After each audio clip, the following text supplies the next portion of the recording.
Ma'am ఇప్పుడు పెళ్ళైన వెంటనే పేరెంట్స్ నుంచి కానీ, రిలేటివ్స్ నుంచి కానీ పిల్లలెప్పుడు అని ప్రెషర్ స్టార్ట్ అయిపోతుంది. కానీ పిల్లలేమో దానికో టైం పెట్టుకొని ప్లాన్ చేసుకుంటారు. దీని మీద మీరేం కామెంట్ చేస్తారు? ఒక ఏజ్ వచ్చిన తర్వాత పెళ్ళెప్పుడు అంటారు ఒకటి సొసైటీలో వాళ్ళు అడుగుతారు పేరెంట్స్‌ని. సొసైటీ వాళ్ళు ఎట్లా మనం ఇంక చూసినా ఆళ్ళు అందుకే చూసారనుకుని రోడ్డు మీద ఆళ్ళందరూ మమ్మల్ని మీ అమ్మాయి పెళ్ళెప్పుడు చేస్తారని అడుగుతున్నారనుకుని this is we literally live for the society. But on a wiser point ఏంటంటే అబౌట్ ద చిల్డ్రన్.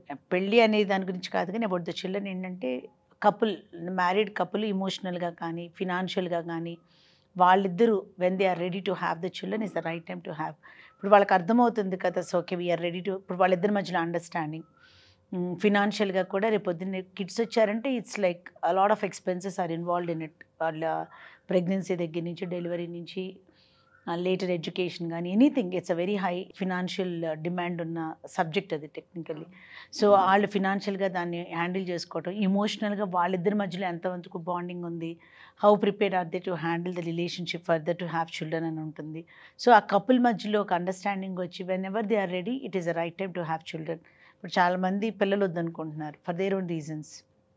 సో ఆ పేరెంట్స్ చెప్పారనో, ఫోర్స్ పెట్టారనో ఐ డోంట్ థింక్ సో ఇంకా ఈ కాలంలో ఎవరు పిల్లల్ని ప్లాన్ చేసుకోవట్లే. But don't ask me when is the right time and all. You asked me the pressure about the parents అని అన్నావు కాబట్టి నేను చెప్తున్నా. పెళ్ళైన వాళ్ళు డిసైడ్ చేసుకోవాలి when they are ready to have the children అని.